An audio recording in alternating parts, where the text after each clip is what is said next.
ನನ್ನೆಲ್ಲ ಸ್ನೇಹಿತರಿಗೆ ತರಗತಿಗೆ ಸ್ವಾಗತ.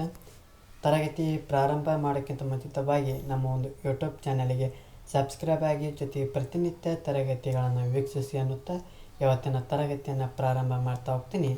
ಇವತ್ತಿನ ತರಗತಿ ದತ್ತು ಮಕ್ಕಳಿಗೆ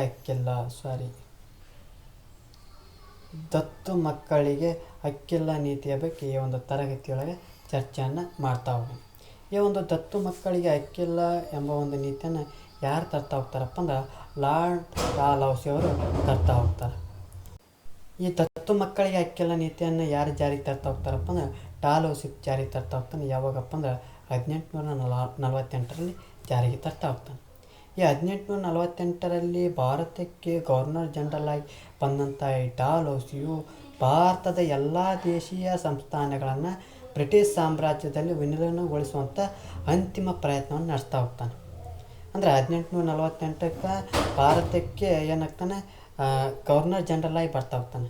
ಬಂದಂಥ ಈ ಡಾಲ್ಹೌಸಿಯು ಭಾರತದ ಎಲ್ಲ ದೇಶೀಯ ಸಂಸ್ಥಾನಗಳನ್ನು ಏನು ಮಾಡ್ತಾ ಹೋಗ್ತಾನೆ, ಬ್ರಿಟಿಷ್ ಸಾಮ್ರಾಜ್ಯದಲ್ಲಿ ವಿಲೀನಗೊಳಿಸುವಂಥ ಅಂತಿಮ ಪ್ರಯತ್ನವನ್ನು ನಡೆಸ್ತಾ ಇತ್ತು.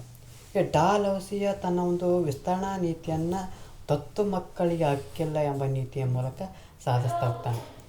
ಯಾವ ರೀತಿಯ ಒಂದು ತನ್ನ ವಿಸ್ತರಣಾ ನೀತಿಯನ್ನು ಸಾಧಿಸ್ತಾ ಹೋಗ್ತಾನಪ್ಪ ಅಂದ್ರೆ ದತ್ತು ಮಕ್ಕಳಿಗೆ ಹಕ್ಕಿಲ್ಲ ಎಂಬ ನೀತಿಯ ಮೂಲಕ ಸಾಧಿಸ್ತಾ ಹೋಗ್ತಾನೆ. ಈ ನೀತಿಯ ಪ್ರಕಾರ ಏನಪ್ಪ ಅಂದ್ರೆ ಯಾವನೇ ಒಬ್ಬ ಭಾರತೀಯ ರಾಜನು ಮಕ್ಕಳಿಲ್ಲದೆ ಮೃತನಾದರೆ ಅವನು ದತ್ತು ತೆಗೆದುಕೊಂಡಿದ್ದ ಪುತ್ರನಿಗೆ ಉತ್ತರಾಧಿಕಾರತ್ವದ ಹಕ್ಕಿರಲಿಲ್ಲ ಅಂತ ಅರ್ಥ. ದತ್ತು ಮಕ್ಕಳಿಗೆ ಹಕ್ಕಿಲ್ಲ ನೀತಿಯಲ್ಲಿ ಏನು ಮಾಡ್ತಾವಪ್ಪ ಅಂದ್ರೆ ಯಾವನೇ ಒಬ್ಬ ಭಾರತೀಯ ರಾಜನು ಮಕ್ಕಳಿಲ್ಲದೆ ಮೃತನಾದರೆ ಅವನು ದತ್ತು ತೆಗೆದುಕೊಂಡಿದ್ದ ಪುತ್ರನಿಗೆ ಉತ್ತರಾಧಿಕಾರತ್ವದ ಹಕ್ಕಿರಲಿಲ್ಲ ಅಂತಂದು ಏನು ಮಾಡಿಬಿಡ್ತಾನೆ, ಅನೌನ್ಸ್ ಮಾಡಿಬಿಡ್ತಾನೆ. ಅಂಥ ರಾಜ್ಯಗಳನ್ನು ಏನು ಮಾಡಿಬಿಡ್ತಾನೆ, ಬ್ರಿಟಿಷ್ ಸಾಮ್ರಾಜ್ಯದಲ್ಲಿ ವಿಲೀನಗೊಳಿಸೋಕ್ಕೆ ಪ್ರಾರಂಭ ಮಾಡಿಬಿಡ್ತಾನೆ. ಈ ಒಂದು ದತ್ತು ಮಕ್ಕಳಿಗೆ ಹಕ್ಕಿಲ್ಲ ನೀತಿಯ ಮೂಲಕ ಒಳಪಟ್ಟಂಥ ರಾಜ್ಯಗಳು ಯಾವಪ್ಪ ಅಂದ್ರೆ ಸತಾರ, ಜೈಪುರ, ಸಂಬಲ್ಪುರ್, ಉದಯಪುರ್, ಝಾನ್ಸಿ, ನಾಗ್ಪುರ್ ಮೊದಲಾದ ಪ್ರಮುಖವಾದವುಗಳು ಈ ಒಂದು ರಾಜರಿಗೆ ಮಕ್ಕಳಿಲ್ಲದಿರುವುದನ್ನು ಮೊದಲೇ ಅರಿತಿದ್ದಂಥ ಈ ಸತಾರ, ಜೈಪುರ, ಸಂಬಲ್ಪುರ್, ಉದಯಪುರ್, ಝಾನ್ಸಿ, ನಾಗಪುರ್ ಮೊದಲಾದ ಒಂದು ರಾಜ್ಯಗಳು ಈ ಒಂದು ದತ್ತು ಮಕ್ಕಳಿಗೆ ಹಕ್ಕಿಲ್ಲ ನೀತಿಯ ಒಂದು ಅಡಿಯಲ್ಲಿ ಏನಾಗ್ತವೆ, ಆ ಒಂದು ಬ್ರಿಟಿಷರ ಒಂದು ಆಡಳಿತಕ್ಕೆ ಏನಾಗ್ತವೆ, ಒಳಗಾಗ್ತವೆ.